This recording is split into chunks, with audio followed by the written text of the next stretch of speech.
I think we're live. I think we're live. I can't confirm nor deny, but I think that we are live. And it's just occurred to me that in saying that we are live, I can't go back now. There was something that I had meant to do before I went live, and I haven't done that thing. So I guess I will have to apologise for that when it's relevant. But we are indeed live. So let me share this out so people know that we're doing this. This is a very impromptu live stream. I just wanted to have a little bit of fun. I've had a long day. I mean, to be fair, every day's a fucking long day these days, isn't it? Yeah, okay, that's definitely working. Every day is a long day, right? Hang on, shit. Am I competing with? Oh, sorry. I thought I saw that John Petrucci was live streaming like that. I was like, maybe I'll cancel this stream. Right, hang on. Let me post this on Facebook. Live now, listening to the best thrash record ever.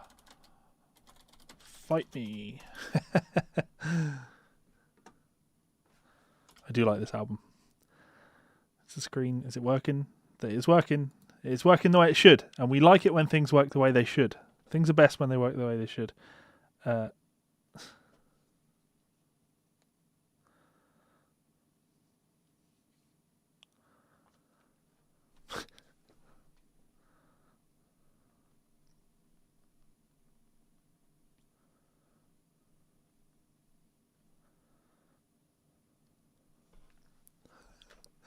Okay, cool.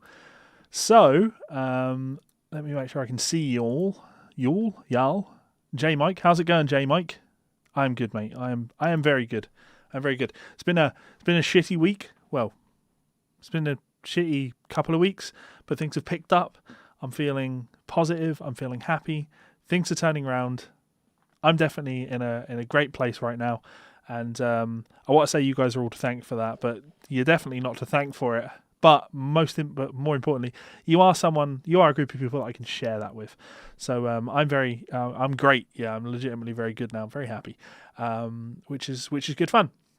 So sharing this joy with me and spend a Saturday night listening to one of the greatest the greatest thrash album ever recorded. And fight me on that. You can fight me on that. I'm happy to fight you on that. James Taylor, how's it going, man? Good to see you. Long time no see. It's been a while since I've done one of these streams. Obviously, I've been very busy on YouTube this month. I've been doing a Brent Mason video every single day. Every single day. It has been fucking relentless. Great fun though. Wouldn't have it any other way. Would not have it any other way. I'm actually going to start this stream in a way that's a little bit different to how I would normally do these things. So I've been listening to a track. I shared this on my transcriptions page earlier, but no one really saw it, and I thought that was such a shame, like a mega shame. Let me just find it. Where the hell is it? I've lost it.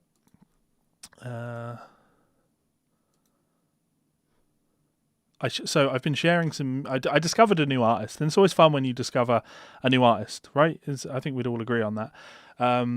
There's a girl by the name of Melissa Kelly, and she's a Glasgow-based jazz singer. And I just found her music recently, and I cannot stop listening to her album. Her album is called Love Letters to the Master. I was going to listen to some of that, but I'm not going to say it's not your cup of tea, because of course you should go check it out. I'm sure it will be your cup of tea. Literally, the reason I'm not streaming it is it's a short album. It's only 22 minutes long, so it wouldn't be that fun a stream. But there's a great video of her doing Georgia on My Mind, and I want to play it. So I'm gonna play this on the stream. First time I've ever done this. This is helping a local artist out. This is plugging someone. So this is a plug for Melissa Kelly. That I'm not being paid for this. That's worth pointing out. Not paid in any way, shape, or form. I'll make myself a bit smaller. This is Melissa Kelly doing Georgia on My Mind. She has an incredible voice, and I would encourage you to go and check Melissa Kelly's album out, Love Letters to the Master. I'm really enjoying it. I'm listening to it a shit ton at the moment. Check out some of her live stuff on YouTube. There's not a whole lot of it, and I guess that's why I feel the need to do this. When someone's as talented as this, but still relatively unknown, you know what I mean? It's like people that are less talented than this get better shots at success. And I know Melissa's doing all right from speaking to her, but she deserves more viewers. So go and send her your love. Let her know that I sent you. I'm going to put Georgia on my mind on now, and hopefully we enjoy it. I mean, we'll definitely enjoy it. It's great.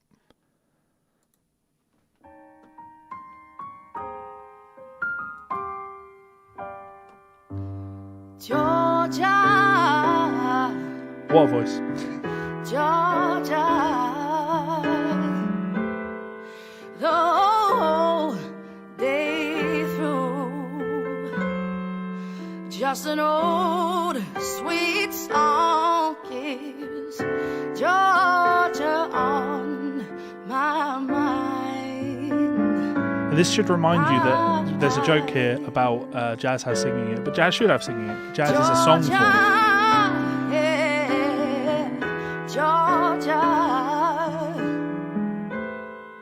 the whole day through, just an old sweet song keeps Georgia on my mind.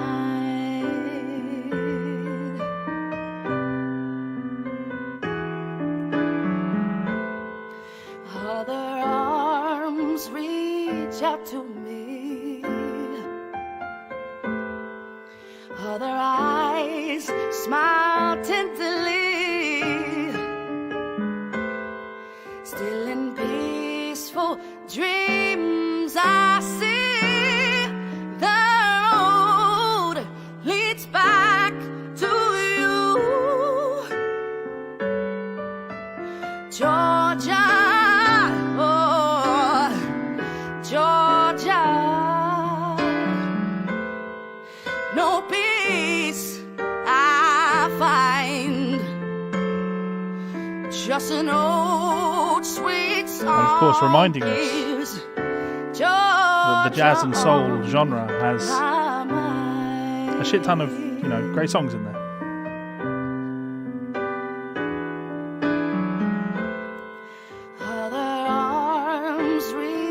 Out to me,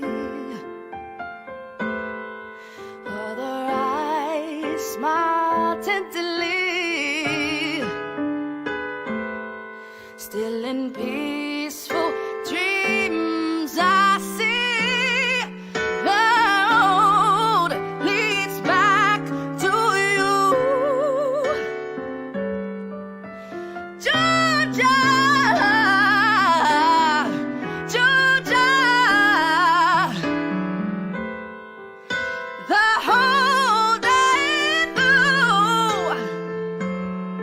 Just a note, sweet song keeps Georgia on my mind.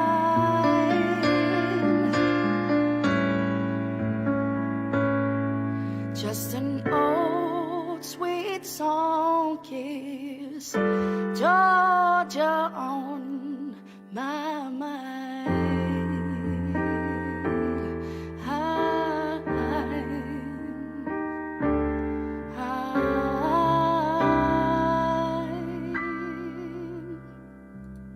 Bravo. A fantastic one line here. Dave's vocals will sound even more shit after hearing this.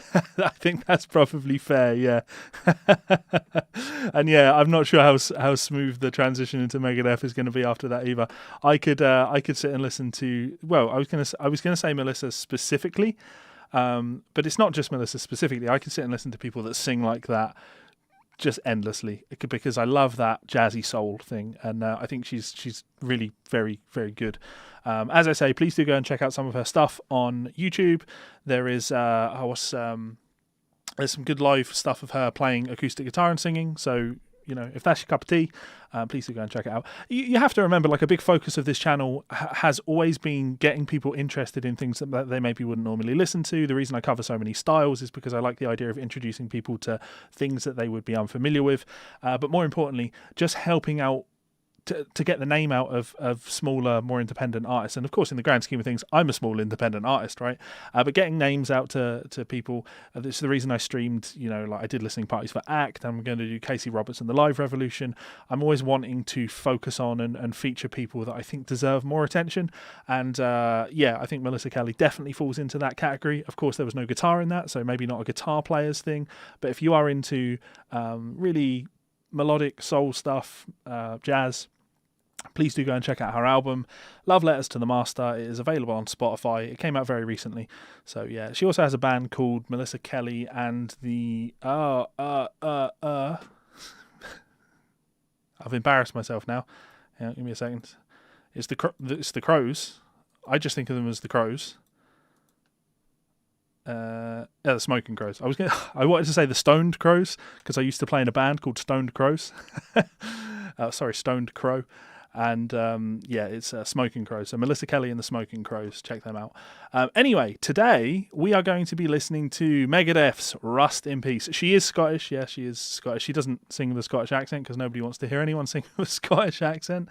It's very funny to watch live footage of her where she's singing and doing the beautiful thing and then starts talking to the audience with the Glaswegian accent. It's semi-Glaswegian accent, I should say. But definitely Scottish. So again, please do go and check her out. I'm not sure on what the Paolo Nutini reference is there. So what am I missing here? Oh, yeah, of course, sorry. Plenty of people can sing with a Scottish accent. I just think, when you're trying to be like authentic soul, you need to sound authentic soul, right? Anyway, I'm getting off topic. So once more, Melissa Kelly, please do go and check her out. Let's talk Megadeth then. So this evening we are going to be listening to Megadeth. In fact, before we do that, I'll do the apology thing. I haven't actually updated my credits list. I'm going to run the credits now. If you would like to get your name listed on this, realistically, if you join my Patreon, I should get your name on that, but I haven't updated it, and I meant to do that before I did this stream. So that should have been updated, but yeah. Great way to support the channel. Please do check out the link in the description below to my Patreon page if you would like to support the channel. Alternatively, you can head on over to Amazon and check out one of my books. There's some of them. Of course, I have many more. And yeah, awesome way to keep me going. And through the tough times, you're with me through both the good and the bad. And that is through your continued love, generosity, kindness, and support. So check me out on Patreon. Check me out on Amazon, etc., etc. Cool. Right, let's talk Megadeth. So, actually, I should probably talk listening parties. Just a reminder. On a listening party stream, apart from that Melissa Kelly track, because I don't imagine she's going to sue me. I don't imagine she will. On a listening party stream, I don't play the artist's music over the air. That would be copyright infringement. There is a link in the description where you can get Rust in Peace on Spotify, and we will listen to it together. So you will press play, I will press play, and we will listen together. I do not want to infringe on people's copyrights. I like the idea of thousands of people watching this stream with us, and all of us streaming Rust in Peace, and it actually making Megadeth, well, it's Spotify, so like 5 pence. But still, I feel that that's the right way to do it. And ultimately, I want this video to be here for years to come. So I like the idea of you being able to go back and listen to this stream a year from now and it not have been pulled down for copyright reasons. So let's check this out. So do I consider myself a country guitarist or more of a rock guitarist? I consider myself a musician. I know that sounds ridiculous. It sounds cliche. I'm very, very into lots of different styles of music. I'm into a lot of jazz. I'm into a lot of blues. I've been doing a lot of country videos recently, and I do have definitely a big passion for country guitar. But having said that, I grew up as a rock and a metal player. We're going to talk about that now when we talk about Megadeth. I play lots and lots of different styles of music. I'm just very passionate about lots and lots of different styles of music. I've been exploring the country thing a lot more recently because, well, obviously I have a lot of country guitar books out. So it makes sense that I promote those every now and again because, that's how I feed my family type thing. But I wouldn't want to pigeonhole myself and say I'm this, that, or the other. I'm really into lots of different things. What I really want to be doing right now actually is I'm trying to sell some guitars so I can raise some capital so I can buy a nice Martin Dreadnought, because I really want to spend a lot of my time playing bluegrass at the moment. I'm listening to so much bluegrass at the moment, and I just really love the idea of just having a nice acoustic guitar and spending all day playing bluegrass music, which is like we could call it like a folk subset of the country genre, but I don't really consider it to be country. You know what I mean? I just like the sound. I like the vocal harmonies, and yeah, I'm a big fan of the bluegrass sound. So, opinion on John Mayer. John Mayer is a great player. I think John Mayer's problem is he's too successful for his own good. He's you can't deny that he's a great guitar player. He's got a great tone. He's a great songwriter. He's a great performer. He really is very much the full package. He's like the pop equivalent of Brad Paisley, I would describe him as. And maybe because of that, he's a little bit overexposed. You maybe see his name a little bit too often. But you have to appreciate that it's that way for a reason. It's possible that people get sick of an artist because they see their name too much. It's popular to hate on Joe Bonamassa, and I totally get it. I do it myself a lot. And it's not for any reason other than he's just fucking everywhere. And he is great, don't get me wrong, but it's very easy to forget that there are tons of great guys out there that maybe deserve a little bit more attention rather than putting all of the attention on Joe Bonamassa all the time. And I could kind of say the same about John Mayer. Having said that, I don't think that he's quite as up there in terms of nerd culture for the guitar players. And I think maybe he could be, because I think he's a very tasty player. He's a very, very tasty player. So yeah, I do like John Mayer. So there we go. I think I should get a TTM Dreadnought. Yeah, I'll send Lance an email and see how that goes, shall I? Anyway, so we're talking about Megadeth. So growing up, I was really into thrash. Thrash was definitely something that was very influential on me. If you listen to my record, if you listen to the song Too Little Too Late, there's a lot of gallopy stuff in that. Da dun digga dun digga dun digga dun dun digga dun dun da da digga dun digga dun da da da da digga digga digga da da digga dun digga da. That's the rhythm guitar part, but it's obviously very fast. Da da digga dun digga da da dun dun da dun da digga digga da da da digga digga da da digga digga da. That rhythm, all of that gallop stuff came from the fact that when I was growing up, I spent a lot of my time playing these types of the thrash thing, and I was very, very, very into Metallica. As a kid, like I remember getting Master of Puppets for the first time, and really engaging myself in that record. And I'm sure if I pick up my guitar,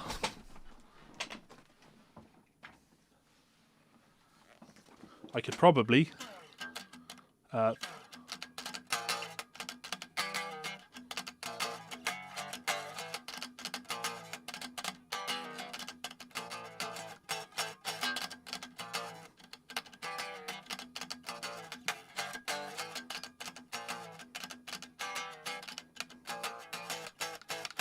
yeah, just about in there. And getting all of those gallop rhythms, being very consistent with them takes a lot of time. I've not practiced it in a very long time, of course, but it was definitely something that I was absolutely infatuated with as a kid. Then I discovered Megadeth. I discovered Megadeth a fair amount after Metallica. And of course, those that are in the know with Megadeth and Metallica, Megadeth we think of as being an offshoot of Metallica after Dave Mustaine was booted out of Metallica before their first album came out. He went on and formed Megadeth, and they would be considered one of the big four thrash bands, alongside the likes of Metallica and Slayer and Anthrax. So your big thrash names, if you like. And rightfully so. And to me, they are a whole lot better than Metallica. They just are, right? I appreciate that there's a lot of people that maybe don't like Megadeth, and the reason they don't like Megadeth is because they don't like Dave Mustaine's voice, and that's fair. He has a very unique voice, but I've always been drawn to unique voices, so I do like the uniqueness in Dave's voice. The thing that really draws me to Megadeth, though, is the incredible musicians that Dave Mustaine has the habit of working with.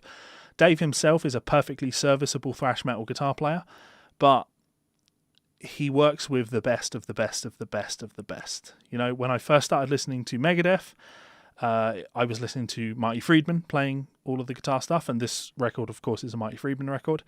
But he's worked with just so many great guitar players. For the longest time, since being a fan, they've been with Chris Broderick, who not personally my cup of tea, but there's no denying he's a great guitar player. And they now have Kiko Loureiro as their guitar player, and Kiko is one of my all-time favourite guitar players. He's just phenomenal.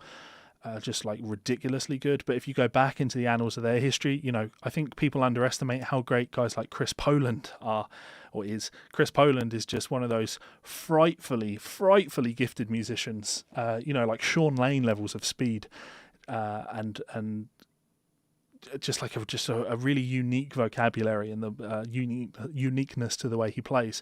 So Megadeth, I was always drawn into the idea of you know, the guitar players on the record. That was always very appealing to me. And actually, to be completely honest with you, growing up, I was really into the album that came after Rust in Peace, which is Countdown to Extinction. I would always have told you that Countdown to Extinction was my favourite Megadeth record. And for those that are familiar with these two records, you will know that Countdown to Extinction is very much the more commercial of the two albums. They focused on the bigger, you know, trying to get that the mainstream success sound. There's a bigger choruses type thing, would probably be the way of putting it. And I still absolutely, you know, love that record. Sorry, I'll check these comments in a second. Absolutely love that record, right? But as the years have gone by, and I've become a little bit more drawn to the older production style, you know, Rust in Peace definitely has a rawer production to it. When you really dig into the guitar playing on this record, it's just off the fucking hook. It really, really is. The guitar playing on Countdown to Extinction is great, but the guitar playing on this record is just astonishing. Like, legitimately astonishing. I love Countdown and you know, some of my favourite Megadeth songs are on that album, but in terms of all-out, balls to the wall, kick you in the balls, great guitar playing, this album's just fucking full of it, absolutely full of it. And for that reason, I can't say that this is anything other than just the greatest thrash album ever. Ever. Absolutely love this record. So, let me read these comments, see where we are. TTM Dreadmore, don't mind country when the horses... yeah, okay. Battery, played a bit of Battery there, I did, yeah. Fell in love with Megadeth through Cryptic Writings, yeah, which is so bizarre when I think back on it. Yeah, I agree. Have I heard Chris Poland's Return to yeah, of course I have. I was going to do a listening party on that, and I actually think I'm sure I featured that on my 5 instrumental albums that you must hear type thing, or that you're maybe unfamiliar with, that you should check out. He's a great songwriter. He's a great player. Like, you just need to listen to him play with his band Ohm, and it's just outrageous. There's a great video on YouTube of him playing Mungo's Brain. That's just, in fact, you know, seeing as we're in the sharing mood, let's do this. I need to remember what it is I'm looking for.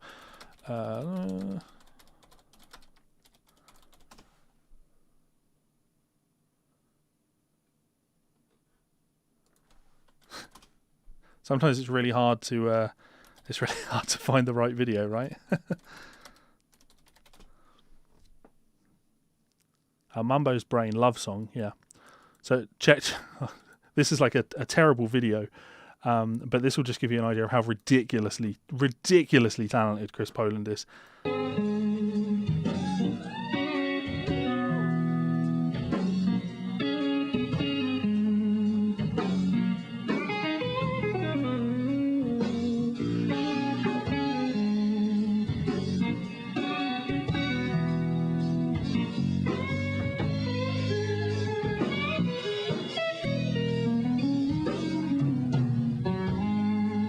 Let's get into the solo.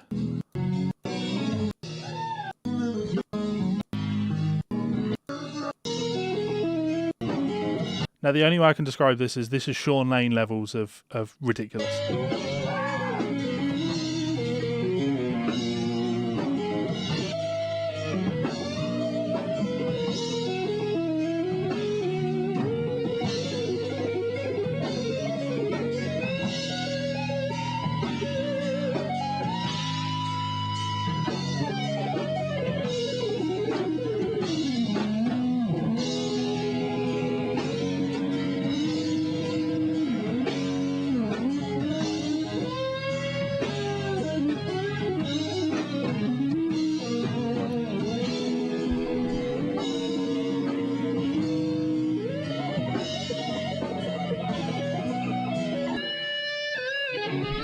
cut in the video there. I don't know why there was a cut there. I'm sure there's more. Yeah.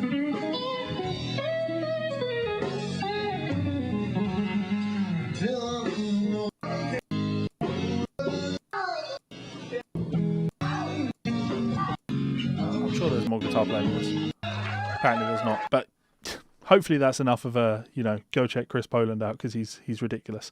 Anyway, as I was saying, Megadeth have always just had the most outrageous amount of guitar players, and I think Chris Poland is. We forget how great Chris Poland really, really was. So, or still is, to be fair. So we've got a comment about Nick Menza on drums, greatest record period. Yeah, I like that. I can get on board with that. We got here. I tried to learn some. Okay, so this is Benjamin Hampton. I tried to learn some of this album a while ago. It didn't go so well. It's funny. A relatively popular YouTube channel reached out to me recently, and they said they're putting together a cover video of Tornado of Souls, and they said, would you be up for doing the guitar solo for it, right? And of course, it was a great opportunity. But I had to decline, and it was for no reason other than I would not do a good enough job of that solo. That solo is too iconic for me to try and do that. And when you get into the minutiae of the guitar playing on this record, it's just full of this stuff that's just really, really, really difficult to do very well. So James Taylor says first time he saw Megadeth live was Donington in '88. Well, that gives you an idea of how old James Taylor is, because I was born in 1988. So I'm sure that was a great gig though. Nick Menza's groove on Holy Wars is so good. Still can't get my head around Marty's picking technique. It's a very strange picking technique. Kind of a lot in common with Benson's picking technique, George Benson's picking technique. But yeah, more impressive when you consider his dodgy finger and his heroin habit as well. Didn't Chris Poland have a mid-90s metal band called Damn the Machine? If he did, I'm not aware of it, but it may well have been. So I admire Chris's playing. I think he's a great player, but he's not a player that I've dug into, say, as much as I have Kiko Loureiros. I could give you all the ins and outs of everything Kiko's ever played on. Chris Poland's always just been someone that I've really enjoyed the playing of, and I'm happy to put things on. But he's not someone that I've gone out into the weeds and listened to every single thing that he's ever done. I just think I acknowledge he's an incredible player, big fan of his playing. So, but not so much that I'm gonna I guess it's like I'm never gonna be able to be like Chris Poland. But though, having said that, I guess that implies that I think that I can be like Kiko Loureiro, which I absolutely can't either. So maybe I should do some more listening to Chris Poland on the channel. So whilst I'm reading these comments out, as always, guys, if you think that this is going to be a fun stream, you want people to listen to this album with us, please do head on over to whatever your social media channels are, Reddit, all of those good places, and share this stream, because we should have some fun. Yeah, Jeff Young's a great player as well. That's the thing with... Let's get a list of Megadeth's guitar players, actually. So, listen to band members. You forget just how many guitar players they've had. Chris Poland, Jay Reynolds, Marty Friedman, of course, Al Petrelli, yep, Glenn Drover, yep, Chris Broderick. And we've got a list of session musicians. Any session guitar players? I'm sure I remember that. Yeah, so Kerry King also played with Megadeth in 1984. So they've been through a fair amount of guitar players. Yeah, so Dennis has just pointed that out. Tailed Features online. Look, the man that the man that asked me to play on Tornado of Souls, and I had to politely decline. Couldn't possibly do a good job of that. I can't play anything on this record. It's all too fucking good. Right, hang on, let me finish up these comments. So, Thrash Metal Journey was almost identical. Yours were having a blast with Justice and Puppets, and then got Rust, and holy shit, I remember the official tab book was terrible. It was a terrible tab book. It's funny because, I've been meaning to do a video on why I started my transcription stuff, why I started to become a transcriber, and it was a combination of two things. It was how bad all the tab books were that I was buying, and it was I bought some custom-made tab books off of eBay that somebody had made of Symphony X albums, and I looked through them and was like, this is so cool. It's so cool that somebody has made this, has transcribed this, and put it together in a book form. Wouldn't it be cool to do that yourself? Wouldn't it be cool for me to do something like that? That's when I started taking transcription really seriously. So I wanted to be better than the shit that was out there, and I knew it was possible. So, yeah. Hey Bradley Hall, how's it going?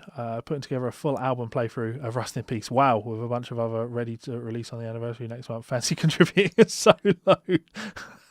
Is this going to be the second time that I turn down playing some Rust in Peace era Megadeth? I think it probably is. I'll take it on a case by case basis. When Bryce asked me to do Tornado of Souls, like.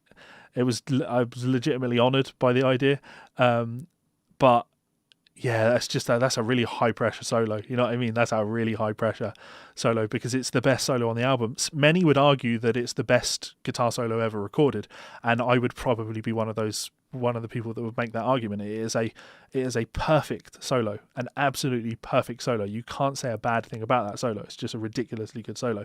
It's got John Mayer syndrome in the sense that it's so obviously the perfect solo that it's so overplayed that people are probably bored of it. But you can't possibly argue anything other than that it's one of the greatest solos ever. So yeah, right. Doesn't like Marty. I love Marty's playing. Oh, okay, tell a lie. I love Marty's playing on other people's stuff. I'm not too crazy on Marty's solo stuff. But Marty with Megadeth, oh, you've got me. Marty and Cacophony, oh, you've got me.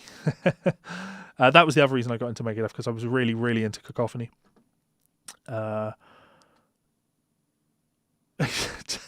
Tails learnt the solo at half speed and is going to edit it.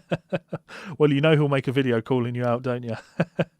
Arch Stanton, good morning. Black Friday, Poland solo in the intro. Probably my favourite Megadeth song.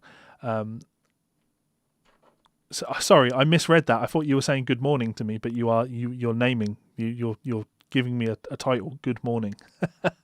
I saw the spelling there, and I was like, oh, okay, yeah, my bad. Yeah, Lucretia is a great solo as well. Tornado Cell is easy to play compared to Poison Mystica. Yeah. The funny thing is Tornado of Souls is also pretty easy to play compared to most of the solos on the latest record. Which I will be doing a listening party of later in the week. Anyway, so let me tell you about Rust in Peace, the album. We're going to be listening to the original recording of it, the unmastered version. And you know what? I don't even know if I've heard the unmastered version, because when I got the album originally, it would have been the remastered version. So I'm probably technically hearing this for the first time. As intended. So Rust in Peace was the fourth studio album released by the band Megadeth, came out on September 24th, 1990. So as pointed out, I've timed this pretty poorly. If I just waited 5 days, I could have done this on the 30th anniversary release. That's pure coincidence. It's not a lack of planning on my part. I'll share this video again in 5 days. Wow, what an absolute clown. It's been mentioned as one of the best thrash metal records of all time by publications such as Decibel and Kerrang. Listed in the reference book of 1001 albums that you must hear before you die. Grammy Award for Best Metal Performance at the 33rd Grammy Awards. It's an absolute classic.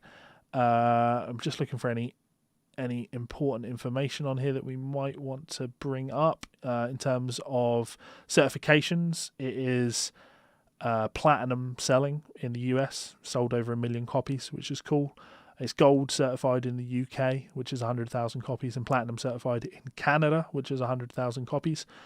It won tons of Album of the Year awards, rightfully so. It won Kerrang's Album of the Year in 1990. Which that's a UK magazine, of course. What have we got here? IGN gave it the number 4 spot in the top 25 metal albums. Rolling Stone in 2017 put it at number 19 in the 100 greatest metal albums of all time.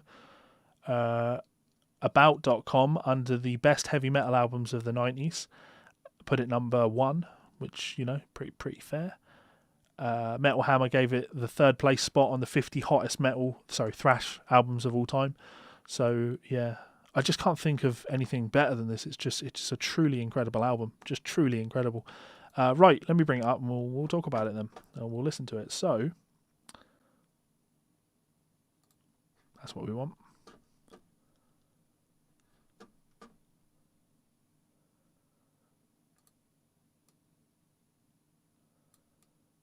Put this like this. Cool. So Yeah, it's like what record were we listening to before, Bryce? Where you hadn't heard like the remastered? It was the Aussie. It was the Ultimate Sin, wasn't it? We were listening to the Ultimate Sin, and you hadn't heard the version that I was listening to. Yeah, I'd agree with Rick on that. So the true challenge of Tornado is the quirks. It's getting the articulation just right. It's getting it to sound right. It's not just playing it. I mean, don't get me wrong, it is hard to play, but it's playing it right. It's getting it perfect, and that's it's very hard. So this album is 40 minutes long. It contains 9 tracks: Holy War's Punishment Due, Hangar 18, Take No Prisoners, 5 Magics, Poison Was the Cure, Lucretia, Tornado of Souls, Dawn Patrol, and Rust in Peace, Polaris. Belter of an album. Yeah. Shall I do my credits one more time? I should, shouldn't I? Seeing as that's how this channel functions. So, before we do this, one more time, big thank you to my wonderful supporters over on Patreon. You have got me through some really tough times in the last couple of months, and are a bit of a lifeline over the coming months. I have told all of my patrons what's going on with me, of course, because that's what goes on. That's what those patrons get to do. They get to know the ins and outs of what's going on with me and why I'm a bit of a fucking mess sometimes. Thank you very much, guys. Your support really does mean a lot. If you want to check me out on Patreon, link is in the description. Alternatively, if that doesn't suit you, you can also head on over to Amazon, have a look for one of my books. I have several of them. You should check them out. That's also very much appreciated. You guys are awesome. Okay, cool. Let me see any other additional comments. The remastered version has redone vocals on some of the songs. Wow, the original vocals are better. Apparently vocal tracks went missing as they were when they were remastering and remixing. That's crazy. That's absolutely insane.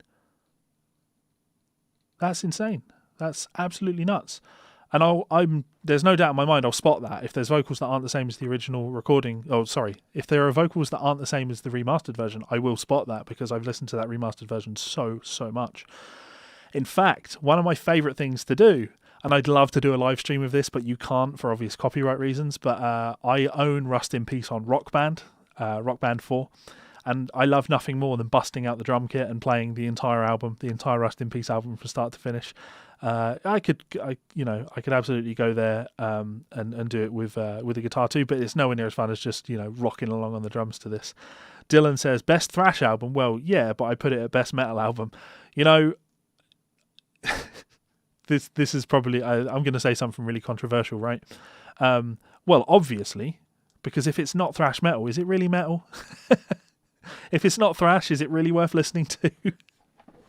I really do like the thrash thing. Thrash is definitely was really influential on me. And of course, 2004, I think, when Trivium's Ascendancy came out, which was it was everything I needed at that exact time in my life. I could hear all of those influences. I could hear all of that Metallica and that Megadeth in there, but they were doing something new and modern. And I still love that record. I think that that's a really great thrash. It is a core, like thrash core maybe, but there's so much thrash running through the veins on that album that I'll always like that record because thrash or go home type thing. So non-remastered version isn't available on Spotify for me, joining in but listening to 2004 remaster. Oh, that's a shame. I'm sorry. I've never really thought of that aspect of these live streams. Take No Prisoners, 5 Magics. Vocals were redone for the remaster. There may be a couple more. And Tail says, I haven't listened to the remastered version after I heard Holy Wars 2000. I didn't bother. I love how snobby you are, man. Okay, cool. So, yeah, just one more reminder, guys. When I hit play on this, you won't be able to hear the album, okay? Link in the description. Head on over to Spotify. Stream it along with me. That's how copyright works. I do know guys that have started to stream, and actually this is worth pointing out, not only guys that have started to stream albums on their YouTube channels, but started to stream them live on Facebook as well to get engagement, right? And all of this bullshit that you see about, Facebook are stopping live streaming. You're not allowed to stream music on Facebook anymore. You can't create, quote, listening experiences. This is what they're talking about. They are trying to put things in place that would stop you from being able to stream other people's music on on Facebook, because people have started to do that. I like this. Okay, so good thrash is great, but the vast majority of thrash is vapid derivative garbage. The reason bands like Megadeth and Metallica are so renowned.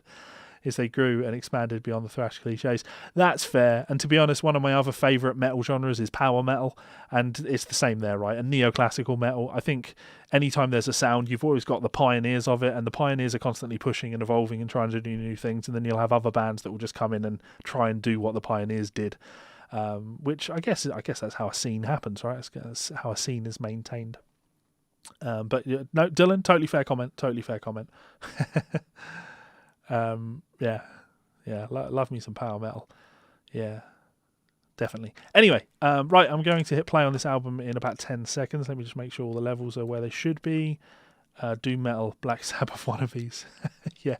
Okay, so yeah, we're going to open up with the song Holy Wars, The Punishment Due.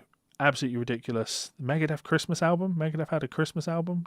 I want to wipe that from my mind. I guess I'll come back to that. I'm not familiar with Twilight Force, no. Yeah, not familiar. Okay, I'm going to hit play on this in 10, 9, 8, 7, 6, 5, 4, 3, 2, 1. Enjoy. I love the tom fill in this is out of time with the guitars. It doesn't come in at the... There. Doesn't need to be on the grid.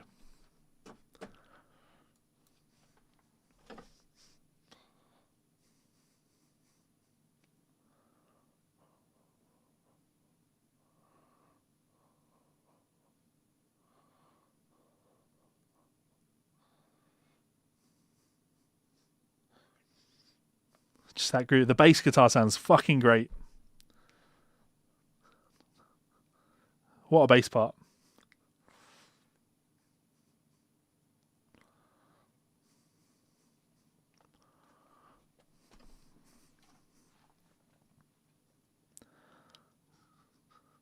Just that melody, just da da da da da da da da da da da. Oh.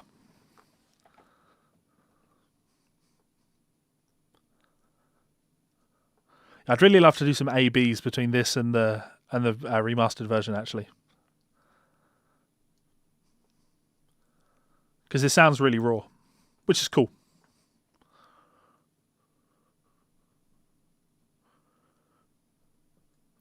You can't get tired of this album, can you, Tailed? No, it's too fucking good.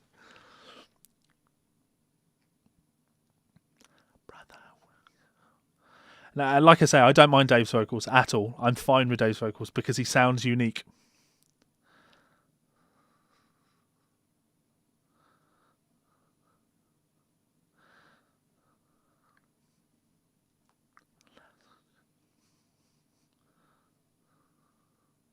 You know, he's not a great singer, but he's a very unique singer. Yeah, great point. The riffs going from power chords to major thirds, filling it out, and even cooler when you think of Dave Mustaine playing this and singing.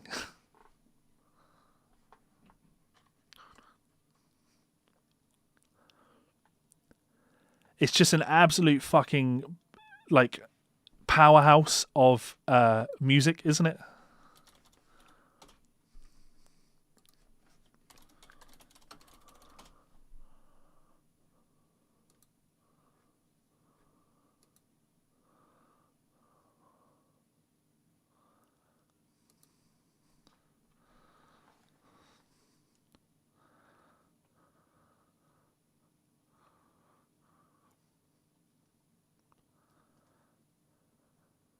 Such a great riff.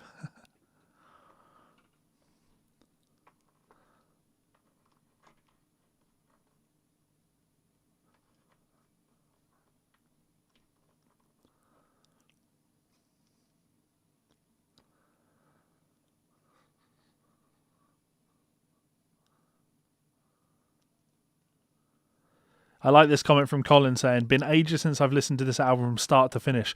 I don't remember ever listening to this album not from start to finish. Leave away, they die. They die. Terrible singer, but listen to this solo. And that bend, it's just... Oof.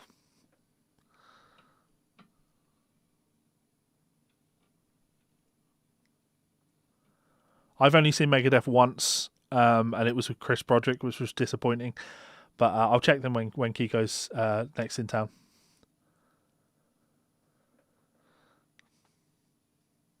So I love the song. I've always felt like two halves of the opening track were kind of ham-fisted together and probably belong as separate songs. No, to be honest, right, one of the things I really like about this album is it's inherently very progressive.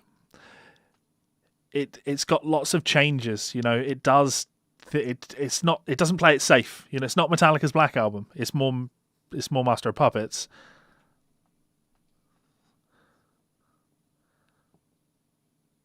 Every single one of these guitar parts, you are just a masterclass in Marty's unique phrasing.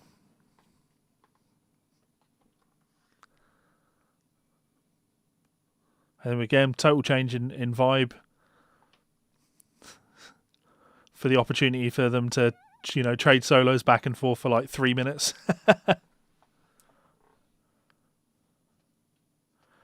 See, Colin, you're hurting my feelings here, right? You saw them with Poland, Friedman, Broderick, and the most recent guy.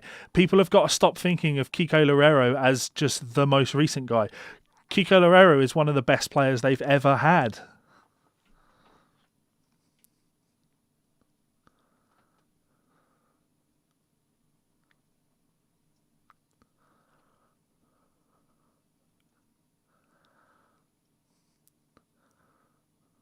I think that's the fun part about Mustaine, isn't it? You can instantly tell his parts, his solos, because they're not... It's simple stuff done fast. It's simple stuff done wild. Whereas Marty is just... He's the perfect complement to that. He does something totally different.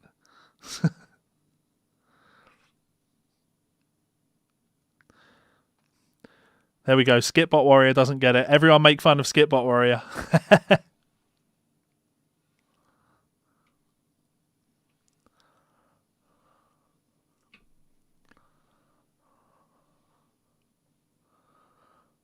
Yeah, one lick and repeating them across the fretboard. I do love that about him, though. He's just... He doesn't care that he's not great, you know?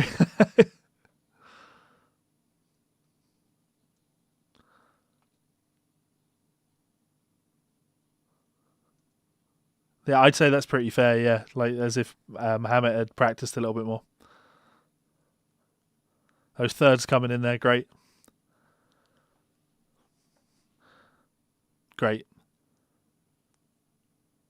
So I think Hangar 18, as it comes on now, might be the first Megadeth song I heard, first Megadeth song I learned. And it was in Total Guitar Magazine. Remember how it goes?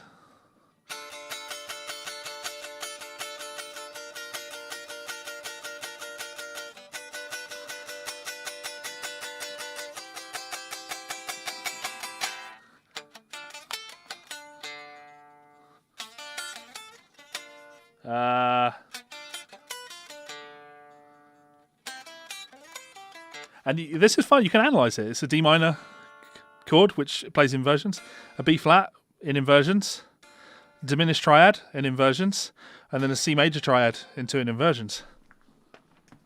And that riff.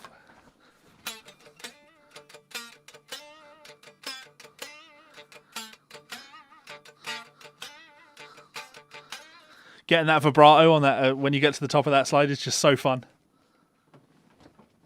Easily one of my favourite riffs ever, that.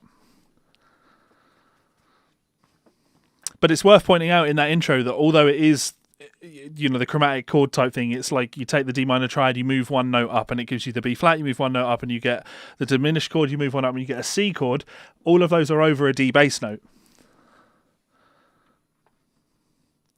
Okay, so this was it. The first time I heard this lick that Marty plays now, we've got the octaves, and then this sweep picked arpeggio was the first time I'd ever heard an arpeggio played.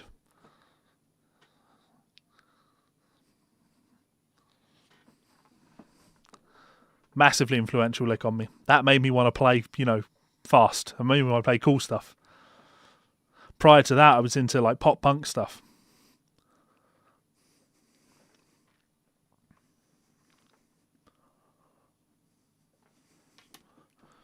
Foreign life force inventory, suspended state of cryogenics. Great video for this as well. And how can we listen to this and not point out how great the album artwork is for this album? It's just an incredible piece of artwork. Military intelligence, 2 words combined that can't make sense. Now, I can imagine how great it must have been, Skip, but I was much older than that, probably 13 when I heard this the first time.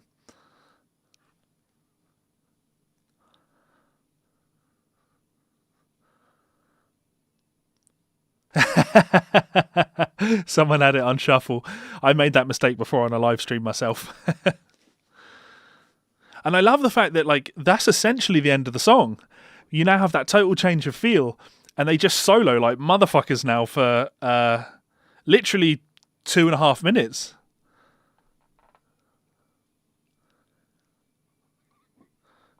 That's a great solo. Riff.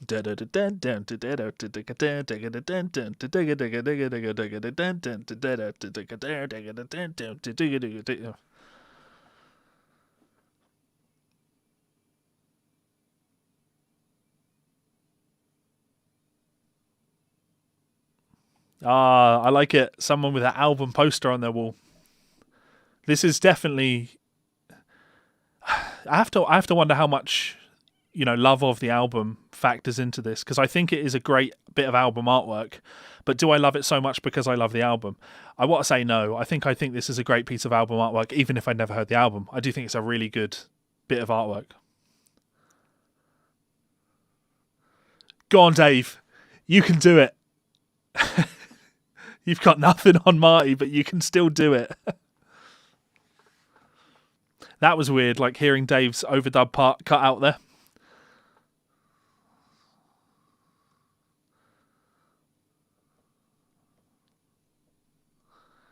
Do do do. Do do do do do do.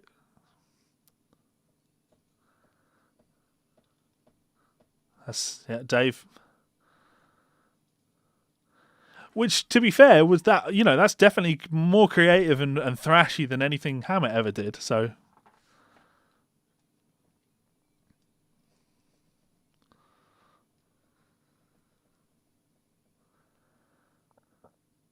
yeah, I totally agree with you on that, Tailed. They are salt and pepper to each other. They're just totally different, but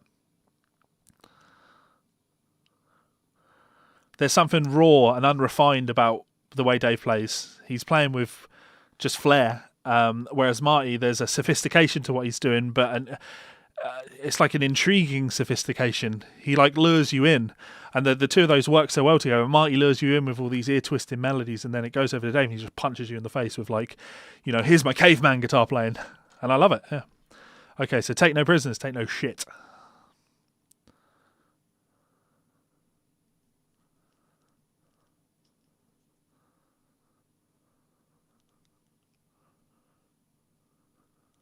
Jazz in the sense that they solo forever. Yeah, man, that is a long solo section there where they're just trading. The song finished 3 minutes before that, really.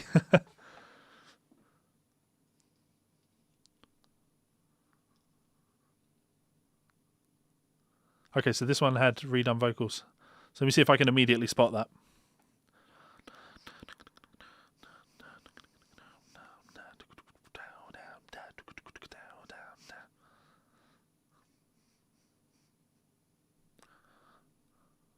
Yep.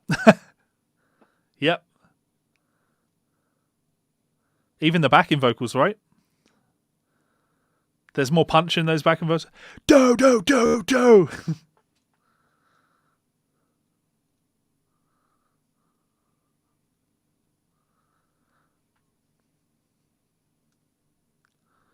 Cremate them.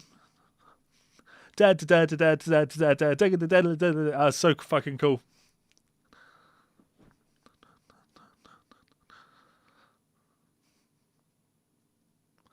It's so progressive. It really is. You've even got there's the bass fill in a second, isn't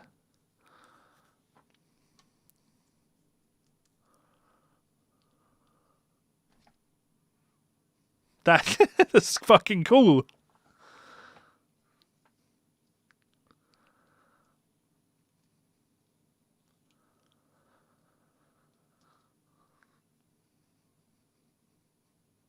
and it's so easy to listen to this and just underestimate how cool those guitar parts are. You really listen to those rhythm guitar parts; they're so fucking good.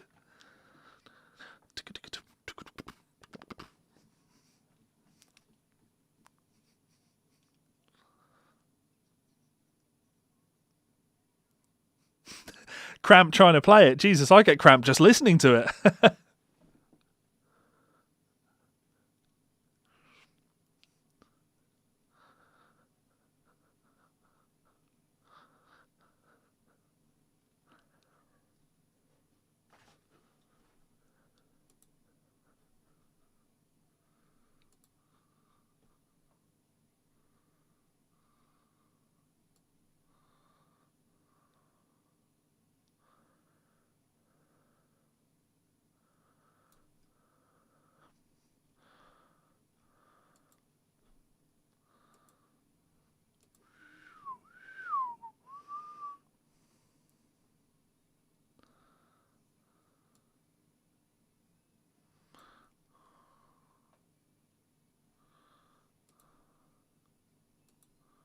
The lead guitar part's so fucking good.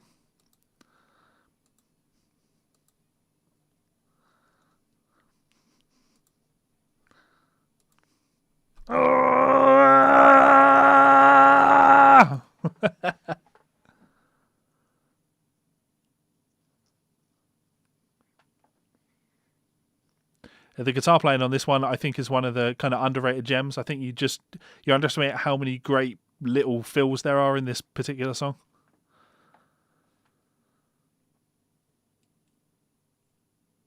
Oh yeah, I love what Patrick said there. Yeah, about Marty bringing a beauty and elegance to everything he played. Fraser, yeah, I'm good, man. I'm very good.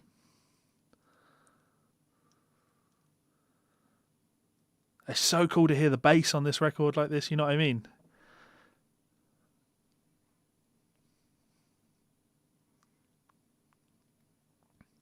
Add the harmony. It's unsettling, you know, it's spooky, this song.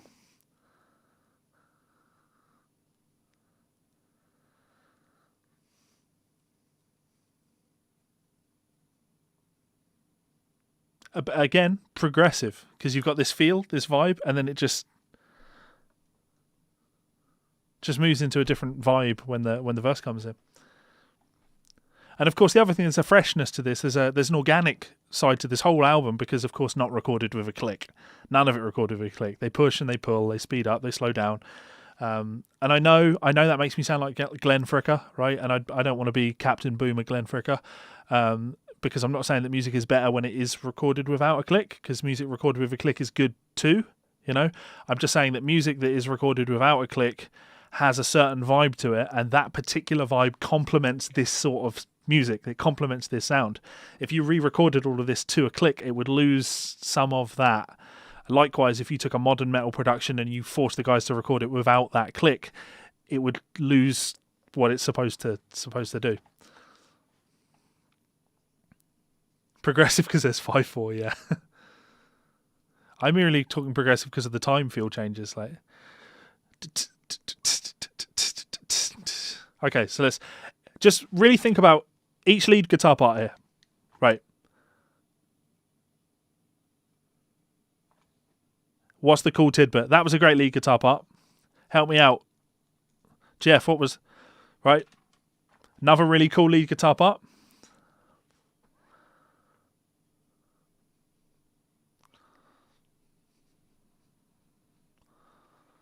Another cool lead guitar part.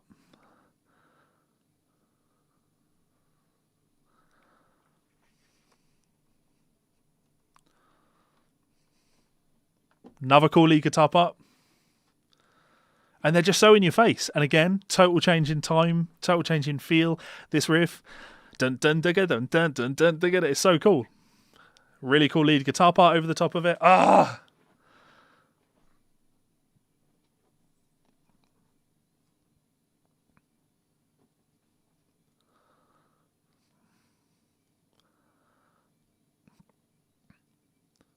And I want to say he's almost in atonality there. He kind of is, because the riff underneath it doesn't really settle in a key. There's just a tree.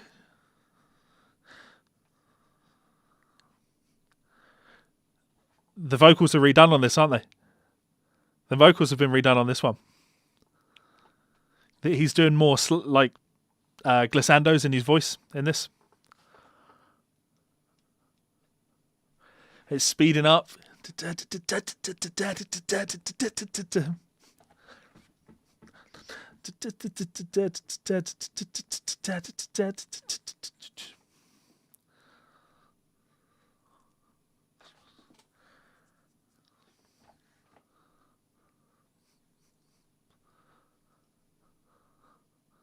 So are those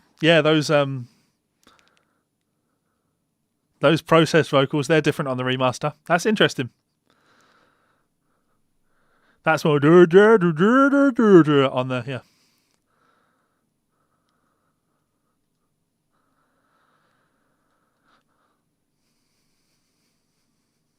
He who lives by the sword.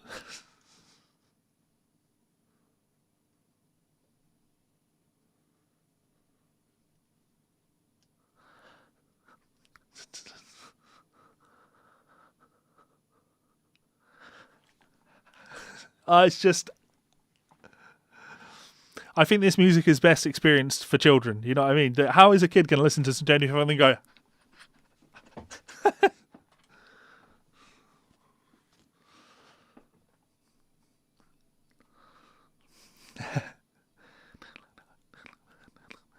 Oh.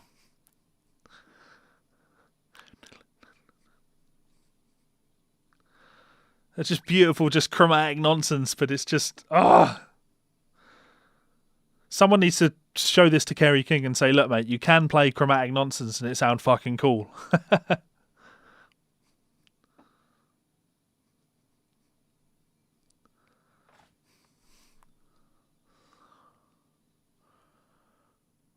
So I just listened to that and I freaked the fuck out because who was we talking?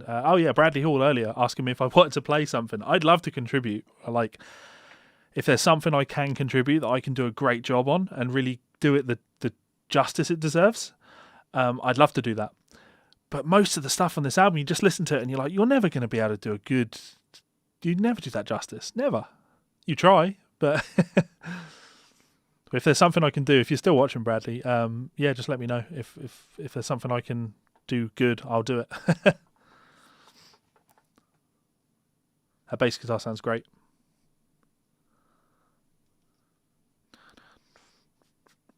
Dun, dun, dun, dun, dun, dun. It's a double track bass part there. Pretty sure you've got the dun dun dun dun dun dun, but also Beato. That's a separate track.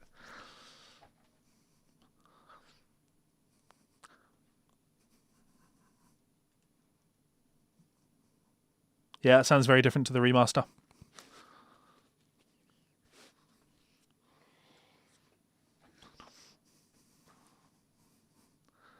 That's definitely a lot more wild than it is on the... I don't think I actually like the mix of that on this. It sounds a little bit separate. It's like the lead parts have got like a reverb to them, which is making it a bit muddy, a bit hard to pick out the detail. Yeah, I don't blame it. Dun, dun, dun, dun, dun, dun, dun.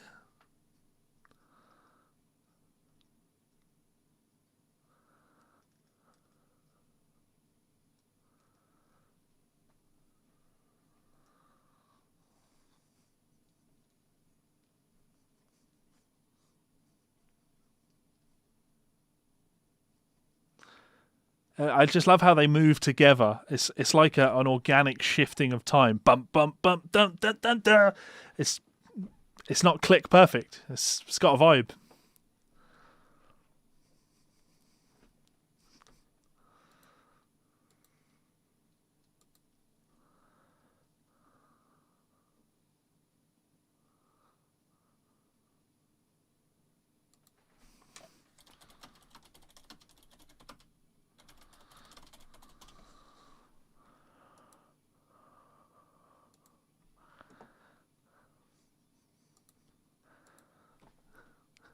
I love that.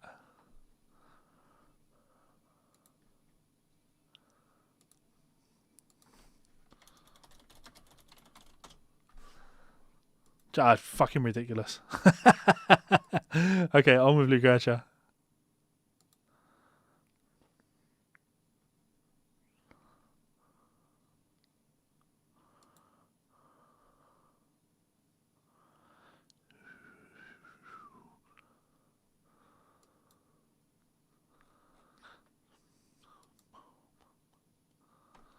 And again, that bass, it just... I love the... It's like the sonic space that the instruments take up. The bass has its place, and the guitar melody is so high up that they don't fight each other. And again, you don't count that. You don't... It's like the verse in Master of Puppets. It's not an odd time signature. It's just a short bar. Let's see, I was way too early there.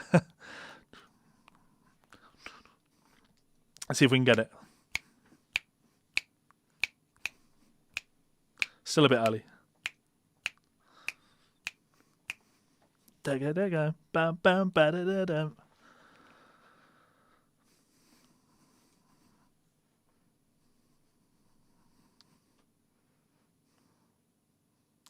Have the bass jump up. Super cool. And that guitar part, it slowed down while he was playing it.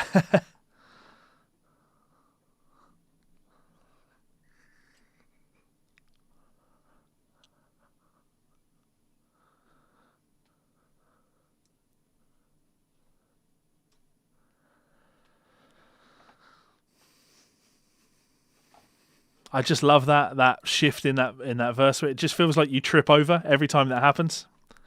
You're doing this and you'll just fall out of time. What happened? It's like the bar's a 16th note shorter than it should be.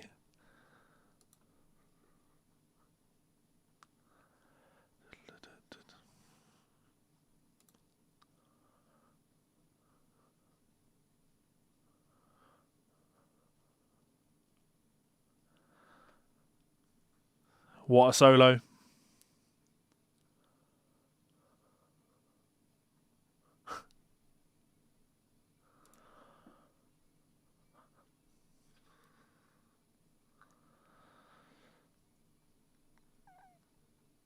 Oh, those arpeggios.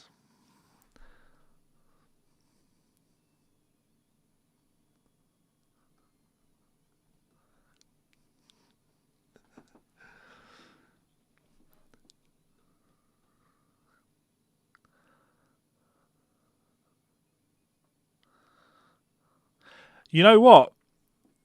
I reckon I could nail that solo, actually. On reflection, I think I could do a very good job of getting that good.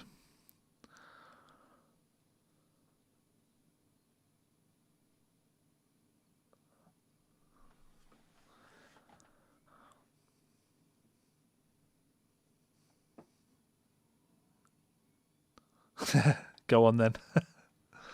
Just compared to Tornado of Souls, I think it's a great solo. But it's very melodic. It's much more achievable than some of, like, Tornado of Souls is largely achievable, but then there's that lick towards the end of it that's a little bit more chaotic. The solo in that it's all pretty, I don't want to say straightforward, but you could get all of that stuff and get all of the detail in there without much, questioning whether or not you got the detail. Great solo, but. Okay, here we go. The greatest solo of all time.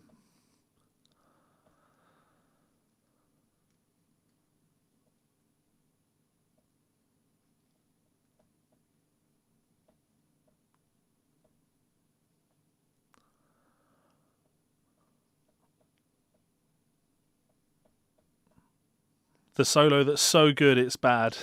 The solo that's so good it's a cliche how good it is.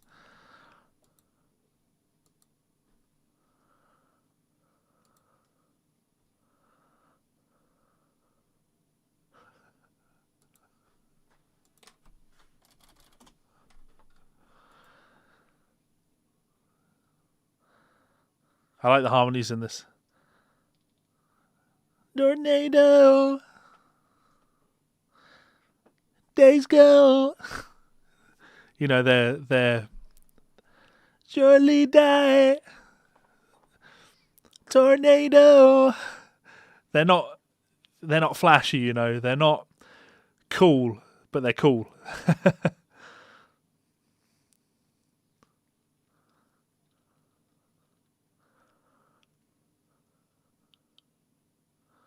Not for the men. Oh, forgot the lyrics. It's years. It's not for the money. It's not for the years. Just abuse, but now I'm safe in the eye of the tornado. I'd love to play this on bass and just come up to days go. It's so punk, you know. Surely die. The tornado. I'm getting shout, who's? Just a clip in there. Just who's? Who's? But I really do think this is the perfect thrash song. I think that's the important thing as well. It's not just that the solo is great. The solo is great, but the song is great. This is quintessential thrash. If you wanted to show an alien what thrash is all about, you show them this song. I promise I won't sing through the solo. I won't talk at all.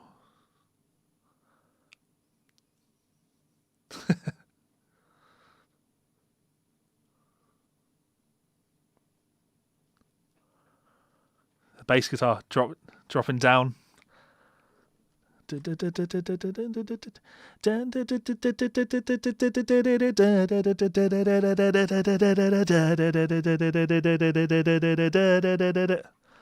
That's super cool.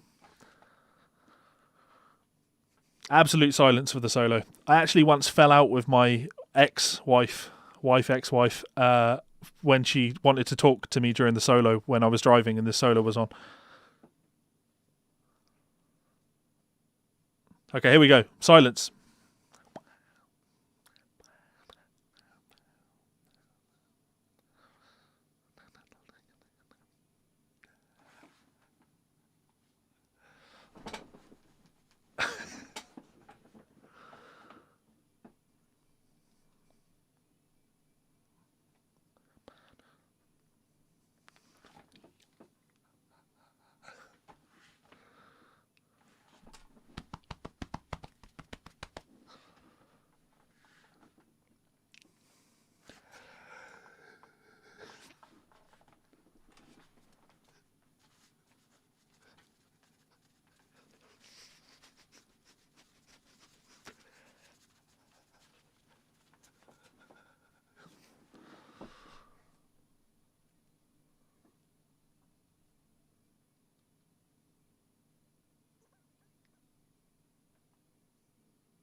Oh my god.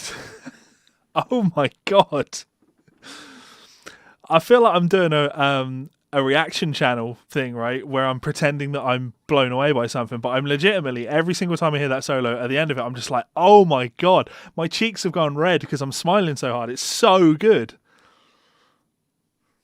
So yeah, let's add some harmonies to the riff, why not?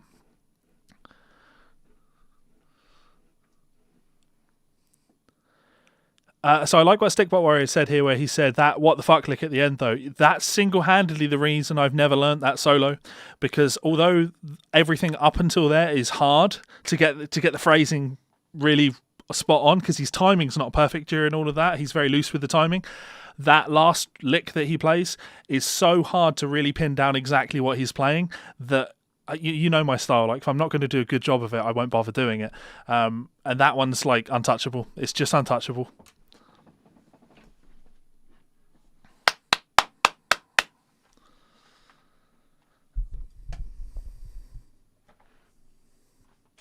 Okay.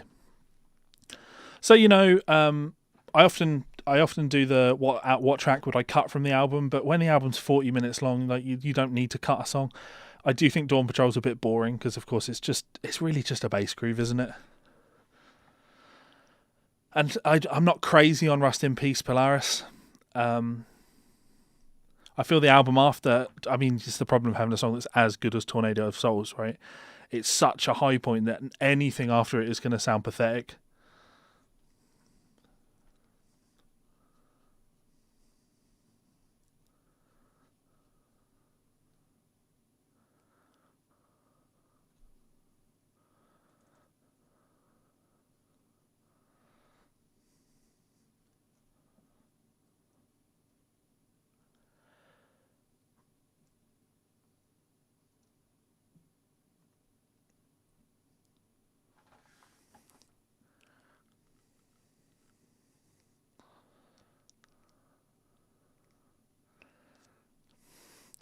So I like Hungry Guitar Student's question here. Would you change the track order in order to end on a high note? No. I don't know where I got this from, right? But I have always been of the opinion that track 7 on your album should be the special one. Track 1 should be the magic one. You will see this time and time again when you look through albums. Track 7 is, I'm not going to say always the best song, but track 7s tend to be good. There's a lot of great albums where track 7 is the great song for some reason, and he's not actually my favorite. But like, Passion and Warfare, track 7 is For the Love of God. If memory serves me right, it'd be embarrassing if I'm wrong on that. I just see a lot of albums where track 7 is the belter. So I feel that track 7 is important. It's why I put my song Fly Away as track 7 on my album, because it was the most important song to me. I wanted, without really thinking about it, I did think about it, without people really noticing, I put that there for a specific reason. I built the album around that and Whiskey and Heresy, which was an obvious opener, and everything else was about building to that peak and then letting it down. I just feel that maybe Dawn Patrol is a bit too slow after that.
I can't get out of my mind every time I hear this song that I'm sure he's dropping an N-bomb there.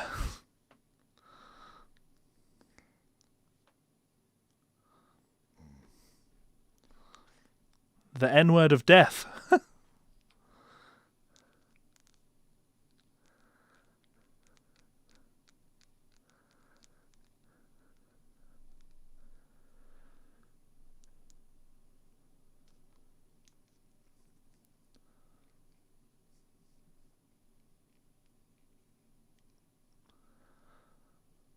I mean, I still don't know what the actual lyric is there, so I've deliberately never... Rotten egg air of death, is that the rotten egg air? Yeah, when you say rotten egg air of death, you're literally saying the N-word in there. That's in there.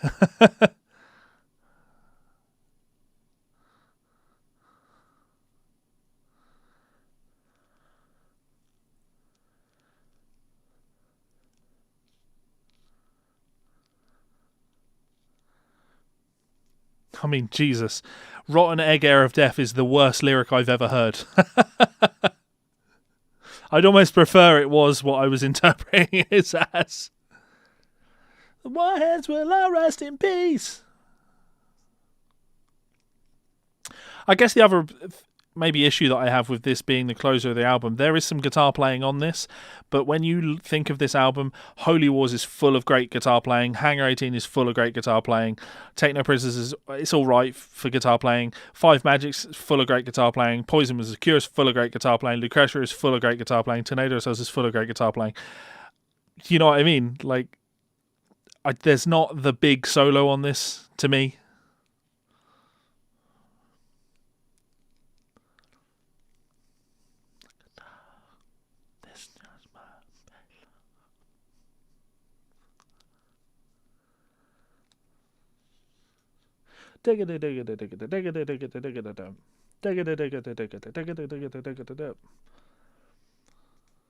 When will they cease? The warheads will all rest in peace. Will I address Adam Neely's music theory and white supremacy? He blatantly misrepresents and quote mines Timothy Jackson to make him look like a racist. No, I don't see the point in criticising Adam, not because I don't disagree with him, but because I feel that particular video is appealing to a certain audience and it's what that audience wants to hear, and it's not necessarily that I disagree with the position. I feel that the video caters to the audience that he was looking for with it. There are some perfectly reasonable points in there, but I also feel that there's a lot of hamming up of it, and I think to contradict or to argue with him on that would really, I feel like you're just getting into a political fight more so than a historical one.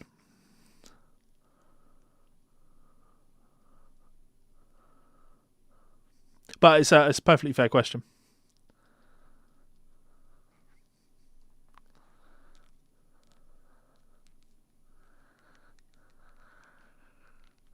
And look, guys, I know this sounds ridiculous from me of all people, but I've done 30 Brent Mason solos in 30 days, and nobody has really watched them. They've not been popular, but I'm making the videos that I want to make rather than the videos that I know people will want to watch. It would be so easy for me to make rage time videos. It would be so easy for me to shout about shit like that just for clicks. And I enjoy playing that role and I enjoy entertaining people, but also at the same time, that's not who I am, really. I'm a teacher. I'm an educator.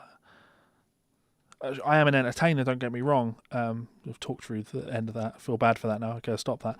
I'm an entertainer, sure, but it should always be about education and like teaching things. Has always been like what I focus on. So I'm getting better at just saying fuck it, my channel isn't growing at the rate that it probably deserves to, but I would rather foster the audience that I have than bring in a whole bunch of people that are not really here for the thing that I do.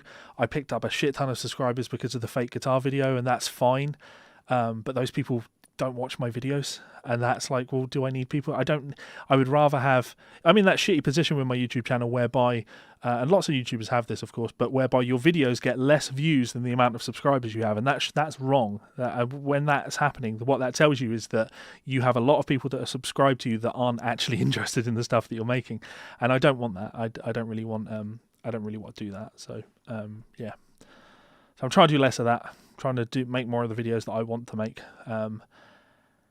I want to say I've been very demotivated with YouTube, but of course I've uploaded a Brent Mason solo every single day for 30 days now, and I've got more recorded, and I'm researching more. I'll be uploading more. I swear, guys, I'm going for 365. I am going for a year of Brent Mason solos. Every single day, a new Brent Mason solo on my channel.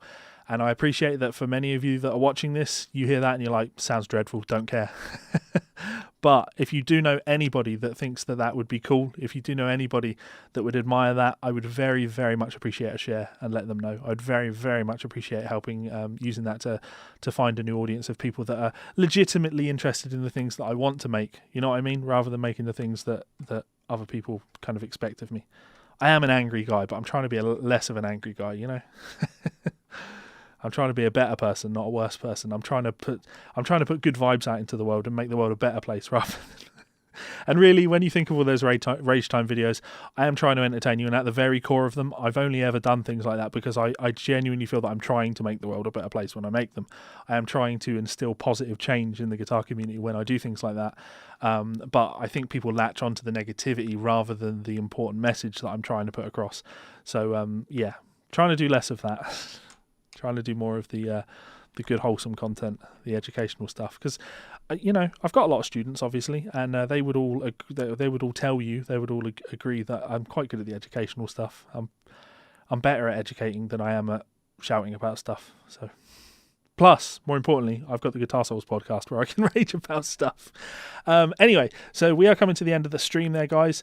Whilst that was on, I was considering putting Dystopia on after it and doing a stream of Dystopia. But, we've been going for an hour and a half, and I did a study club live stream for my patrons for an hour before this. So I've been streaming for like 2.5 hours now.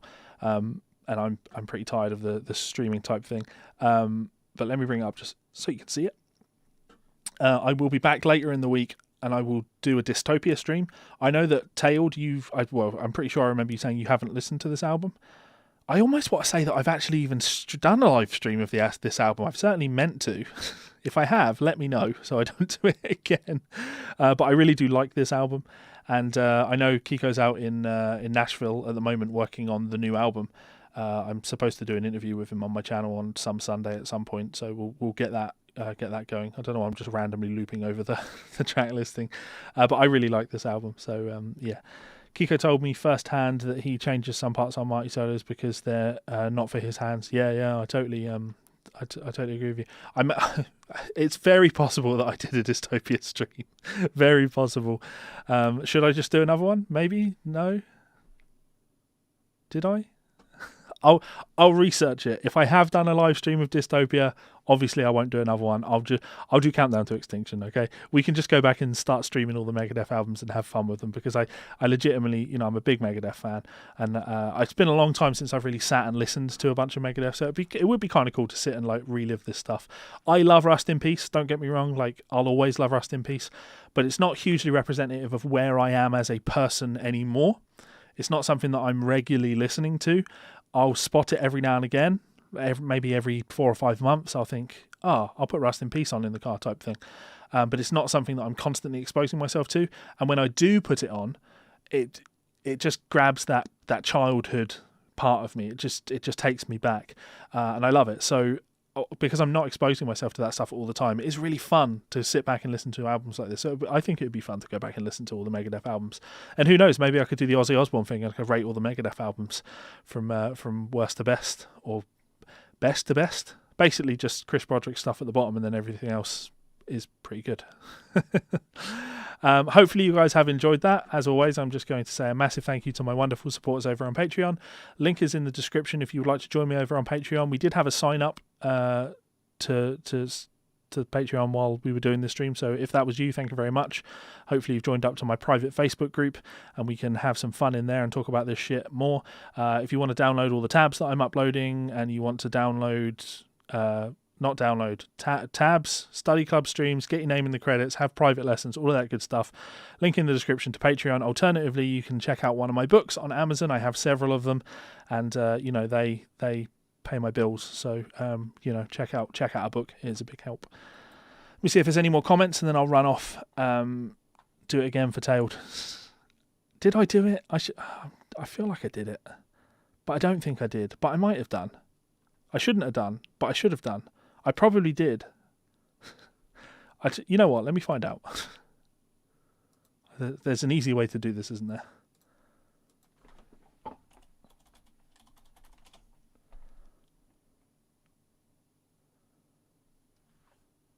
I have never done a listening party of Megadeth. No. Of Dystopia. I haven't. I've certainly talked about it, but I haven't actually done it. So there you go. Did a search, haven't done it, so sweet.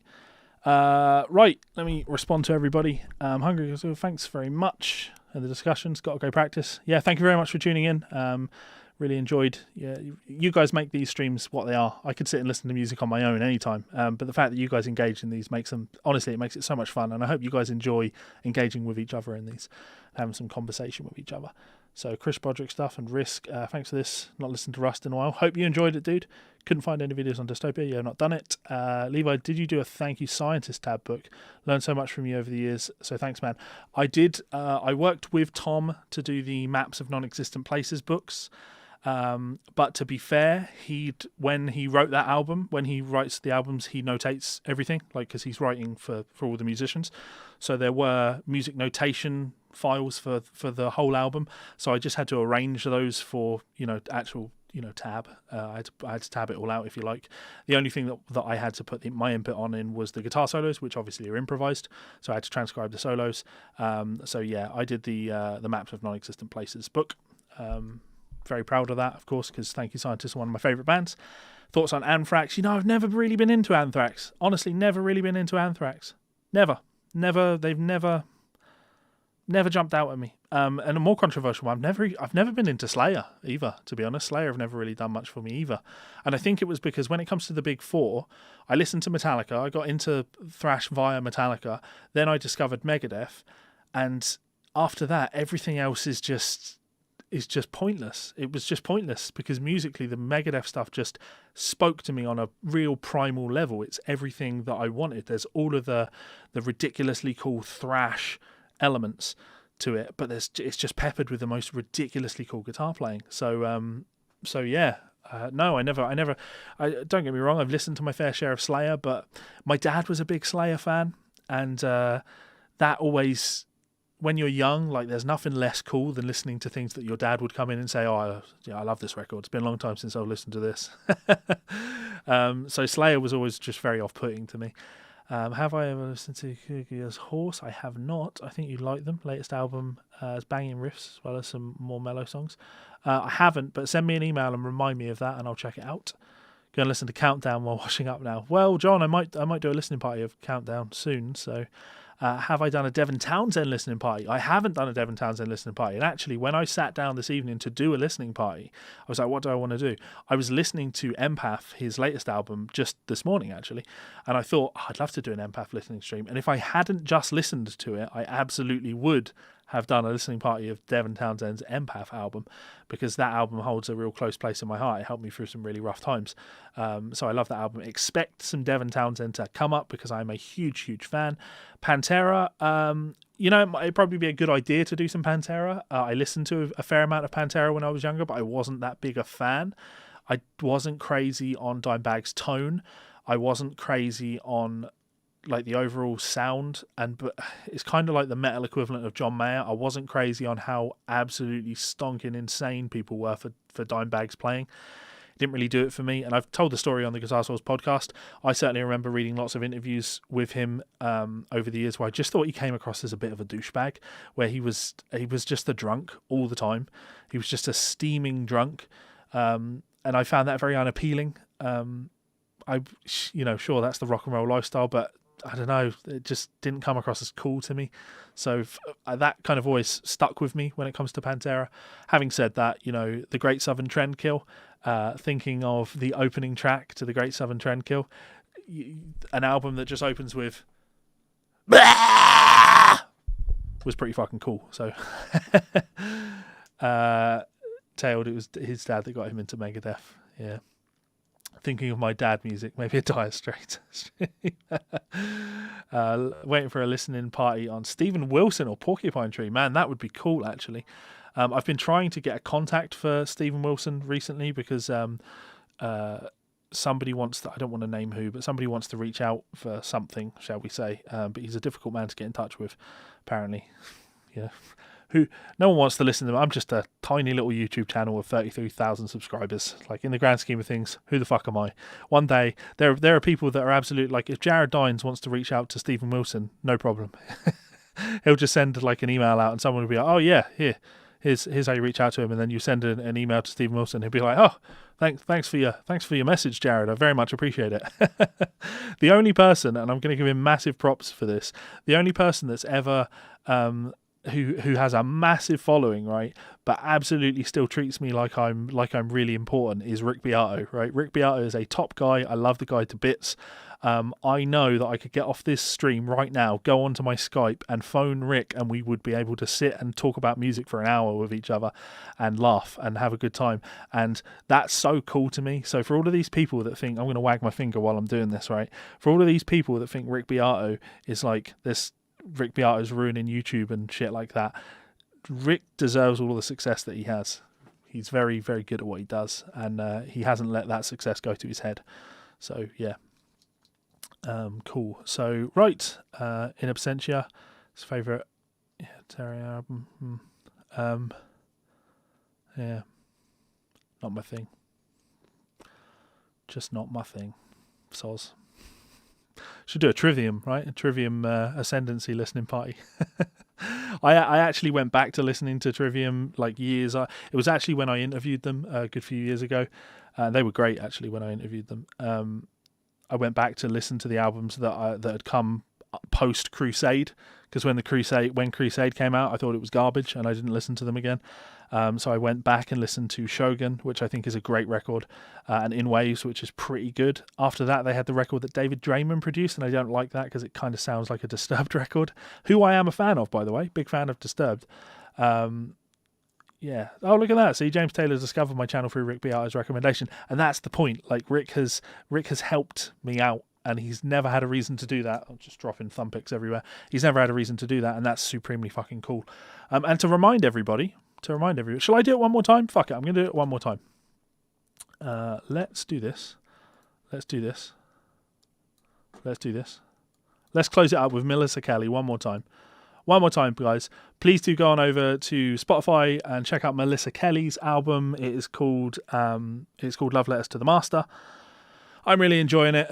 It's a nice kind of, it's short. It's like 22 minutes long, which is a nice length of record to enjoy if you just want to lie back and chill out for 22 minutes. Really enjoy it. Check her out on YouTube. Check her out on Facebook. Let her know that I sent you, because she deserves it. She's very good. I won't say another word after this. I'll go. See you later, Bryce. Georgia,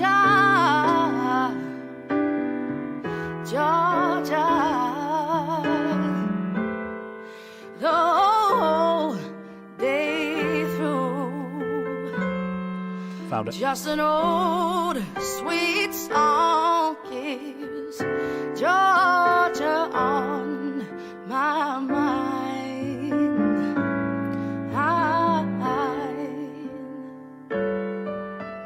Georgia, yeah, Georgia, the whole day through. Just an old sweet song keeps Georgia on my mind.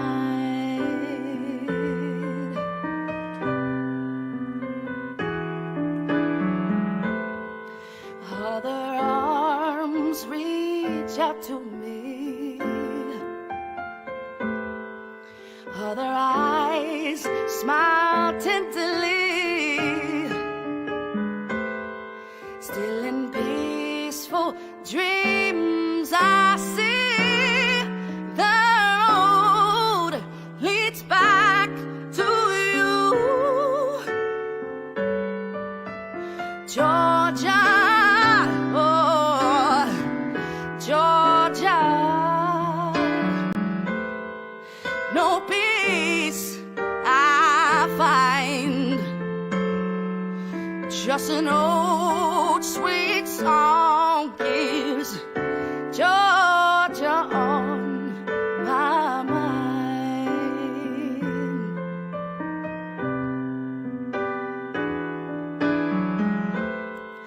Other arms reach out to me, other eyes smile tenderly, still in peaceful dreams I see the road leads back to you, Georgia.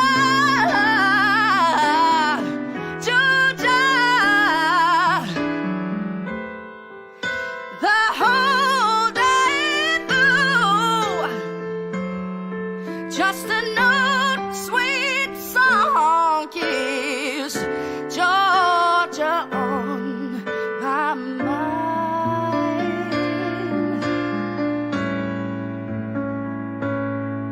Just an old sweet song keeps Georgia on my mind.